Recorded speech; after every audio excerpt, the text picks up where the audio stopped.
বলে আমি গম পাইছো তো দাদা আপুনি কি ক'ব বিচাৰে নিজৰ মনৰ কথা কওক দাদা হা টেক্স দি থাকিব না আপনার টেক্স তো বাড়ি দিছে কমতে না বেশি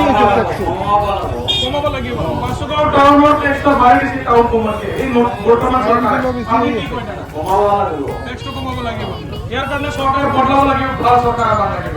হয় ম্যাডাম ঠিক আছে তো দিদি ভালো আছেন তো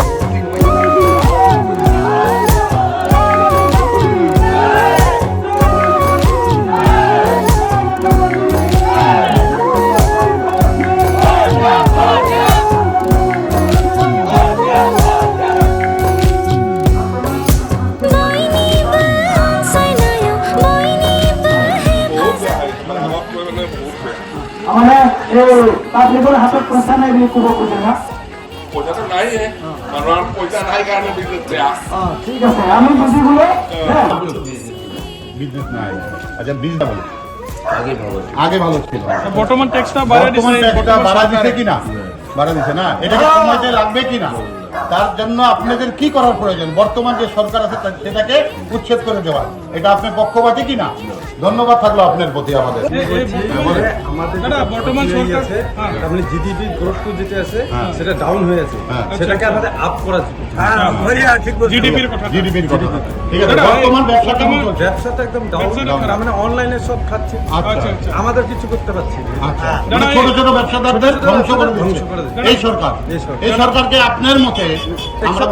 অ্যাকসেপ্ট করেন না ধন্যবাদ থাকলো আপনার প্রতি বাসুগাঁও টাউনে মানে ট্যাক্সটা বাড়াই দিছে আগর সরকারের বাসুগাঁও টাউনের ট্যাক্সটা কম আছে আমাদের নাঙ্গল লাগে ধন্যবাদ থাকলো আপনার প্রতি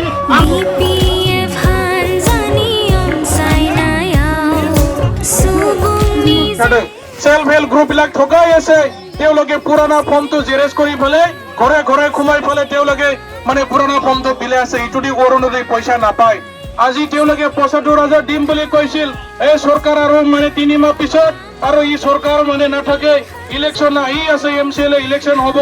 আৰু তেওঁলোকে খালি মহিলাবিলাক ঠগাই আছে গছ পুলি ৰোৱাৰ নামত ১০,০০০ টকা দিম বুলি কৈছিল কিন্তু আজি গছ পুলি মৰি গ'ল মৰি যোৱাৰ পিছত আমাৰ আত্মসহায়ক গ্ৰুপ বিলাকে আমাৰ সেলফ হেল্প গ্ৰুপ বিলাকে ১০,০০০ পইচা নাপালে ঠগাই আছে খালি ঠগৰ তেওঁলোকৰ কাম তো ইয়াৰ কাৰণে ৰাইজে এই ট্ৰেক্টৰ পাৰ্টি ইউপিপিএল চৰকাৰক আপোনালোকে বিশ্বাস কৰিব নালাগে আজি সব বাহিৰৰ পৰা ঠিকাদাৰ আহি আছে